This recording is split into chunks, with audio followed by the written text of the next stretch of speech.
हर घर में जब भी बालक का जन्म होता है तो जन्म के बाद बालक को स्नान आदि सब करवाया जाता है और उसके बाद सबसे पहला कार्य होता है नाल छेदन का। बालक का नाल छेदन किया जाता है। पर बंधुओं, जब तक बालक का नाल छेदन ना होए, पूर्व में तीसरे स्कंद में भी इसका वर्णन 26वें अध्याय 27वें में शायद भगवान कपिल ने किया है। जन्म से लेकर और जब तक नाल छेदन ना हुआ हो, उस बीच का जो मुहूर्त है, उस पवित्र मुहूर्त को कहते हैं प्रजा तीर्थ। और जब तक नाल नहीं कटता तब तक सूतक नहीं लगता। हम लोग कहते हैं अब तुम्हारे घर में सूतक है, हम दान पुण्य आदि तो कुछ कर नहीं पाएंगे, पर जब तक बालक का नाल छेदन हुआ नहीं तब तक सूतक लगता नहीं है। और जन्म होने के बाद अभी तक नाल छेदन हुआ ना हो, नाल कटा नहीं हो, तो उस बीच के मुहूर्त को प्रजा तीर्थ कहते हैं। वो दिन तिथि तारीख समय कोई भी हो, पर जिस घर में बालक का जन्म होता है और बालक का नाल छेदन हुआ नहीं हो, तो उस प्रजा तीर्थ मुहूर्त में दान करने का जो पुण्य है वो अनंत गुना है। उसका कारण यह है कि देश काल समय आदि को देकर दान करना चाहिए। देश माने जगह। अब हम दान कहाँ कर रहे हैं?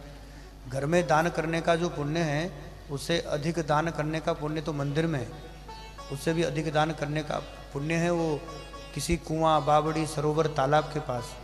उससे भी ज़्यादा 10 गुना अधिक पुण्य है गौशाला में। उससे भी 10 गुना अधिक पुण्य है किसी नदी के तट पर।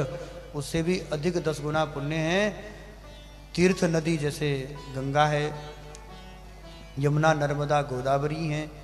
तो ये जो पवित्र तीर्थ नदियां हैं, इन पवित्र तीर्थ नदियों में दान करने का पुण्य उससे भी 10 गुना अधिक फल है। पर उन पवित्र नदियों के पवित्र संगम प्रयाग से अधिक फल कहाँ होगा?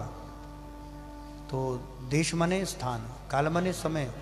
समय तो अभी माघ महीना चल रहा है।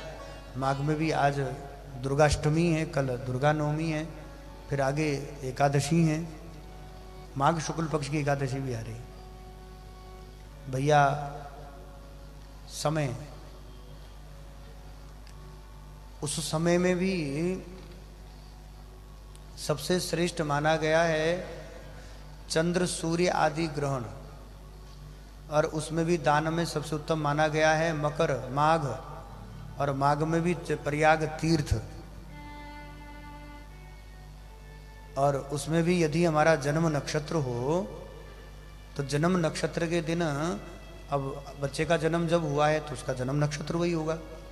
तो इसलिए जन्म नक्षत्र में दिया गया जो दान है वो दान लगभग समस्त ग्रहों की शांति के लिए, सब प्रकार से सुख समृद्धि और वृद्धि के लिए होता है।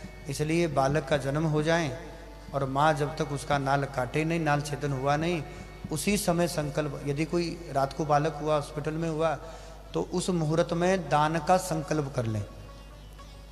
विधिवत प्रजा तीर्थ मुहूर्त में हम बालक के निमित्त जो कुछ दान करना है वो उसी समय उसी मुहूर्त में दान करने का संकल्प कर लें, क्योंकि प्रजा तीर्थ मुहूर्त में दान देने का जो पुण्य है वो अनंत गुना है।